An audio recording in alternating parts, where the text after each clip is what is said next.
This is Jeremy Wentworth-Stanley. I'm the fellow who has a hyphen in my name. The hyphen is silent, but I am anything but that. Living Economics is the bi-weekly production of Respectonomics. And in this particular instance, we are continuing our discussion on not only on the current economics, but also on the circumstance around inflation and deficits and layoffs. Not a very pleasant combination, really. My name is Jeremy Wentworth-Stanley. I am your voice and ear of Respectonomics, and if you have inputs or interests in pursuing certain topics, do please be in touch with us, Jeremy at respectonomics.com. Jeremy at respectonomics.com. And what we're talking today about is the economic overlay. We're now coming into the first week of June of 2026. And we want to talk about a few things that are going on, some of which are what you would call kind of obvious. That is the rise in oil prices, the blockades in the Straits of Hormuz, and basically looking at the whole inflationary bias. The difficulty is that we're looking at these inflationary issues, and at the same time, we find ourselves in the economy as a whole wondering which way is it all going to go and what are the solutions. And we want to draw your attention to a number of issues here. The first one is we know, of course, about the oil embargoes, if you will, limitations on supplies, but we should also point out that the strategic reserves are now down by around 50%. So whatever reopening takes place, when it takes place, when in inverted commas takes place, the issue is also going to be understanding how long it's going to take to refill those reserves, how long it's going to take to get refineries and all those other pieces in the puzzle operating normally. In other words, the idea that these oil prices will remain high is probably longer than one would have previously expected. So we've got that going on. We've got great concerns about the AI. AI is constantly heralded as the one that's going to take away jobs. There's probably more evidence that it won't for two reasons. One is because it's not coming to the table and doing what people think it was going to do. Not every task is AIable. But the other thing is that every revolution, industrial technology revolution, has always given rise to new industries which we haven't even thought of or contemplated. We can't even imagine them. There's an old line that natural resources multiplied by technology equals wealth. Wealth continues to rise. We know that natural resources may not be on the rise. We may not have as much as we thought. So technology fills the gap. And so we're seeing this filling of the gap today. Nonetheless, we're seeing incredible sums, funds, capital, dollars being made available to the AI market. And it is probably soaking up a lot of the money energy, the energy of capital is probably being directed more and more into this AI cauldron.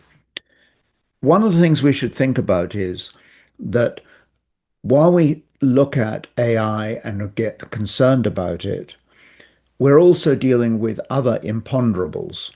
And that is, we look at the issue of immigration. Immigration is a two-edged sword. People hate it, people love it. And the truth of the matter is that if any nation wants to maintain its overall level of demand in the economy, it's always going to need net immigration because it needs net growth of population. But also the other thing is we're going to need different kinds of people to be doing different kinds of work, both of which we can't really forecast with accuracy. There was a statement made many a moon ago that, and I'm talking about Canada in this particular case, needed 400,000 immigrants a day, literally to stem the impact of demographic slippage, meaning we're not having as many children, And at the same time, because the demands for what we want were going to be such that if we want to maintain our standard of living, we would need to bring in 400,000 people a year. It's a subject that goes back and forth. It's something that combination we alarms us, but at the same time we welcome it. And it is also true that the if you look at the Statue of Liberty, it does actually say, "Come, you huddled, and come, you masses." And the point of the matter is that the whole concept of immigration goes beyond straight economics. It also deals with a place of refuge and a place of safety. And it's hard in a rich country to turn one's back on that particular motivation. The economy today presents imponderables, the inflation, the interest rates, the oil prices, the immigration issue, which we've just discussed. We've got demand destruction, and we've got the whole unknown quantity intrusiveness of Chinese technology. Intrusiveness meaning the extent to which China is operating in North America, shall we say, under the radar screen, whatever that might mean. And it's not even that we mean it. We don't really know it, but we're concerned about it. And one of the things I would like to emphasize is this about the economy and where leadership is concerned, both at the corporate level as well as in the regular government level. And that is this. The average consumer today, we've all heard about affordability, we've heard about climate change, and those things sort of have a pulse of their own. But I particularly want to emphasize now is the state of the consumer. And the consumer, I believe, today is exhausted. Exhausted from the tremendous demands that are put upon them every day. It's no longer a sort of, 9 to 5. People are not only demanding, but it's coming from many different corridors. And we've all heard our reasons for this. One of them I heard recently was that since the advent of a news service in many different platforms, 24/7, you never really get away from the activities, if you will, and the exigencies of the world. Therefore, people are exhausted. People feel like they're being pulled and pushed in many different directions. People talk about how their lives feel frayed. And I think that part of this issue, this sense of exhaustion, stems from the fact that we're also dealing with very divided personalities and divided ranks. We see divided ranks in the economy, the rich and the poor. We see divided personalities in ourselves, where we find there's a level of confusion between what we are good at and enjoy being and the demands that are put upon us. And when you get this state of divisiveness, when you get the state of demands being put upon one, it's fairly reasonable to think that one would be exhausted.